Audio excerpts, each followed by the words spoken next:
hello, Shark fans. And we got another good one for you today. This is about Thursday night of Shark Week. Man. It's like back to back to back.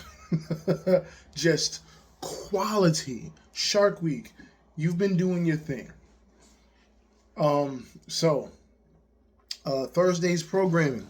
We have Surviving Jaws. That has Tom the Blowfish Hurd, Michelle Jewell, and then our man Andy Casagrande. Our second show of the night was Caught, When Sharks Strike Back, and then our third show is Frankenshark. Now, all of these shows have their own thing to offer, but let's dive right into it. So our first one, Surviving Jaws. So Surviving Jaws is essentially about the film Jaws. Now, I know there's a lot of people in the shark community that are going to be a little bit upset about this because Surviving Jaws is meant to analyze the film through the lens of science. Meaning, how much of what happened in Jaws is realistic, right? The size of the shark, capabilities of the shark, things like that, right? So, we all know that the movie, which was based on the book by Peter Benchley, it's all about entertainment. So, in your mind, you're going to need to separate the science from the entertainment, right? So, we all know. The shark in the movie Jaws, the first one, we're not talking about the rest of them. The first one, that shark was about 25 feet, right? So that shark was meant to be 25 feet, but we know that at least from what we've measured, there's been no great white that has been accurately measured to be that size, right? I believe the largest great white ever on record was a little bit over 23 feet. That was caught in Cuba, right? But the average size of a great white is going to be around, well, depending on gender, of course, but let's say around 16 feet. But we do have some large individuals that we know of currently that are at or possibly in excess of 20 feet, right? A little bit over. Now, what did they do? First of all, Fish. So I'm going to refer to him as Fish from now on. That's Tom Hurd. Fish is a gem. We got another one, folks. He's one of my favorite personalities on the show, outside of just being an excellent marine biologist, because this man is not afraid to do what he got to do. So, first of all, Fish, entertainment machine, right? The rock star marine biologist, the heavy metal marine biologist. Let me get that right, all right? He starts the show off naked. Listen. It's hot right now. I'm dealing with this, real warm onesie right now, because if he was able to do some of the things he was able to do in the show, I can survive this onesie to finish this video, okay? Now, let me tell you something. He starts the show off naked, which is basically to combat it was a belief that you were more likely to get attacked if you were naked, right? So it's to kind of shed light on that. Now, they did comprise, I believe, 4 different experiments, right? 4 different experiments. So the first one was about contrast, which is dealing with the nakedness. So it's meant to show what colors great whites in particular are more attracted to based on their ability to see. So their vision, which they're going to show you in the show, is highly based off of, contrast, because they don't have the same number of cones in their eyes, right? I believe they only have 2, which means that they do not see the world as we see it, right? They just see a world in a black and white or a grayscale, right? Second show. So the second experiment was all about fish versus fist. Now that sounds like a strange statement, right? But no. What I'm talking about is a very silly, and I'm still kind of confused on where this even came from, but it was a silly rumor that you can survive a shark attack if you were able to punch a shark in the nose. And I'm still confused on where that came from, because who's out here punching sharks? You're not Batman. So I don't know where this came from, right? Um, in reality, most people think in their mind they're going to be like, Mike Tyson in his prime, punching sharks. You're punching like this in your mind. In reality, underwater, you're punching like this. The water resistance. You cannot punch as hard underwater as you think you do. So that's always been, and I've always advised against this. This is not a good method of surviving a shark attack. But I digress. So, fish versus fist. They're testing the amount of force required to basically repel or even, knock out a shark, which is a tremendous amount of force. Let's just say that. But during this experiment, fishes, I'm going to say it because you can watch it. It's still highly entertaining. The fish gets hurt. Fish is out here trying to box and trying to knock out a shark. Let's just say the shark knocks him out. like KO. Like, hey, yo, pure. Now, granted, I was extremely happy. He was okay. He's safe. He's good. But the shark definitely KO'd him. All right, the third experiment. So the third one was actually a really good one. They created an EMP gun. Now, in my opinion, this is a very EMP burst, and using the ampullae of Lorenzini, the electrical signals against the shark, is and always has been an effective means to deter a shark. However, and you can correct me if I'm wrong, or if you disagree, please comment, but I don't feel like the experiment was fleshed out enough. I personally feel like I would need more data. But even so, based off how things were going, it's only really effective if you have perfect aim. Unless you're dead shot, underwater, and especially in high stress situations, it's nearly impossible to use a weapon like that to deter a shark.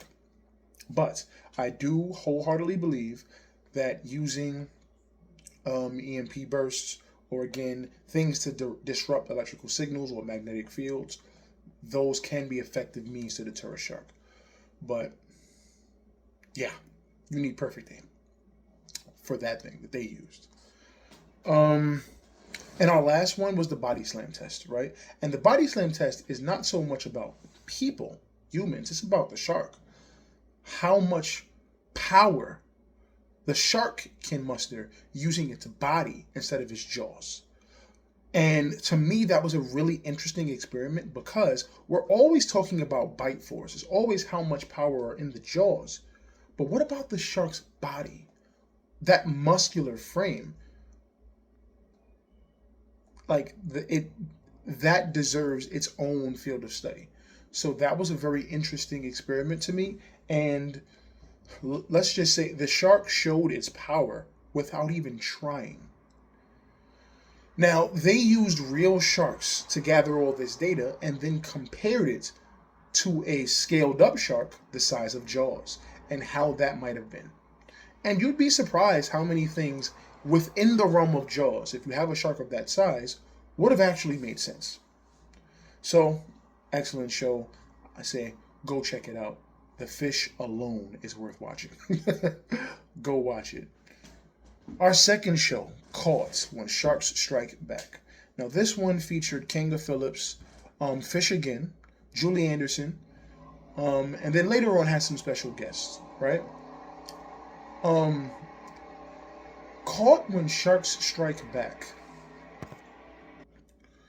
Caught When Sharks Strike Back was all about different shark encounters. Some attacks, some near attacks, things of that nature, right?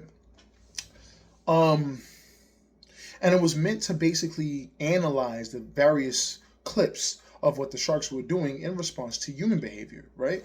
So really interesting show. It's just basically marine biologists and shark experts giving their expert advice on why certain scenarios played out the way that they did. Good show, definitely informative. And some of these interactions what's the best way to say it?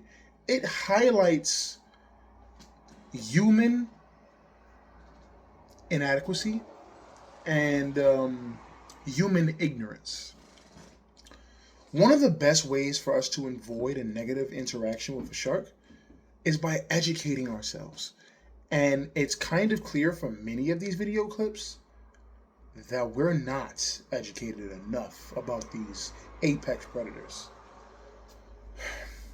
I'll just leave it there. It's an interesting watch. If you've enjoyed the previous nights of shark attack victims and shark interactions, this one is definitely worth the watch. And let's just say that overconfidence gets in the way of us making good decisions a lot of the time. But moving on, our last show of the night was Frankenshark. Now, Frankenshark for me, even though they use science, this just felt like an excuse to have fun. This is more of a make your mind wander, family-friendly kind of what-if show, right? It's basically what it would sound like to you. What would you do, or what sharks would you utilize to create the perfect killing machine, the perfect shark? And what they did was they created a fictional shark, right, using real sharks and their different abilities to create a shark that will be able to take on and take out an orca. Now, I want you to just imagine, if you could design the perfect shark using existing species, extant species, right? What features would you take from each shark? And what would that shark look like? Now, they use like an AI model to then generate what the shark will look like based off the information that they put in. It felt very much like a video game. It felt like the game, what is the name of that game? Maneater. It felt like Maneater. When you're giving the shark the upgrades, that's exactly what it felt like. All right. So, some of the things that they analyze, right? Body. What shark's body would you utilize to be able to take on an orca? Right? So think about size, think about power, things like that. Teeth, because that's very important. Right? What, of all the shark's teeth that we know of, what shark's teeth would be perfect to take on an orca? Now, in my opinion, not even just for taking on an orca, but in general, the shark's teeth that they chose, I don't agree with. I'm sorry. I'm more with, and I don't remember her name, but there's another marine biologist, a female that was on the show. For me, I'm on her side, because the shark that she chose, like, I'm sorry, it's just a no-brainer in my opinion. Perfect teeth. But I digress. Aggression or attitude. What shark would you choose? Right? There actually were a good number of choices there, but I definitely do believe they went with the right choice there. They also chose a very specific adaptation, right? From one shark. And it's kind of easy to guess, but let's just say I won't get ahead of myself. And then lastly, since they chose that shark's specific adaptation, they chose another one for the tail.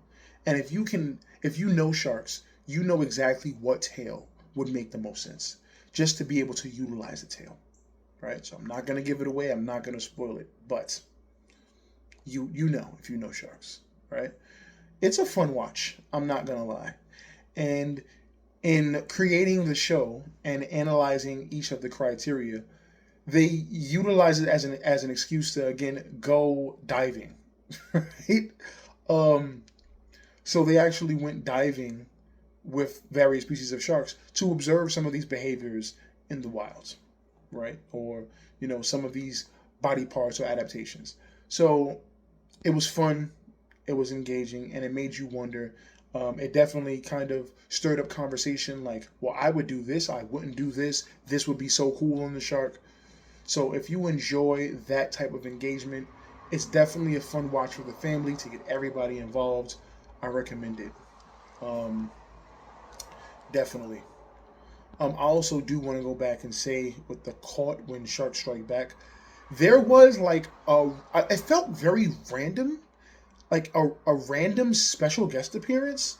You had Luke Triple and then a wrestler from the AEW named Darby. It just felt out of place. Like they just threw that into the show. Like it didn't feel like it had anything to do with the show. I was very confused when that came up. So I'm just gonna mention that because I'm like, what's happening? What's happening right now? But yeah, then they basically went diving and they showed him how to um, uh, uh, basically be around and feed sharks, right? But I digress. If I was to rate each show, the first one, Surviving Jaws. Surviving Jaws is, let's say, nah. I was gonna put it low, but then the entertainment factor and what went on with fish, um, Surviving Jaws is honestly the best show of the night. I might give it a 7.5, 7.5 to an 8, somewhere in that range. Yeah, because that it was really entertaining. Um, Caught When Sharks Strike Back, I'm going to give about a 6.5 to a 7. Entertaining. Um, but it doesn't necessarily stand out for me. And then Franken Shark, it really depends on you and what you enjoy. But Franken Shark was a fun time. I would probably give that a around the same as Caught When Sharks Strike Back, around a 6.5 to a 7. It depends on if you really do like that type of thing. If I'm analyzing it from like a more scientific perspective, I might drop the score a little bit. It's better suited for the entertainment part. So yeah, I'd probably give Franken Shark a 6.5, solid. So 6.5 for Franken Shark. Caught When Sharks Attack, I'll give the 7, and then Surviving Jaws is in between that 7.5 to an 8. So the must-watch episode for this night was definitely Surviving Jaws for me. But you let me know what you think down in the comments. Um, but let's keep watching some more Shark Week. All right, the week ain't over. So, as always, hey, stay fantastic, and let's see what the tide brings in.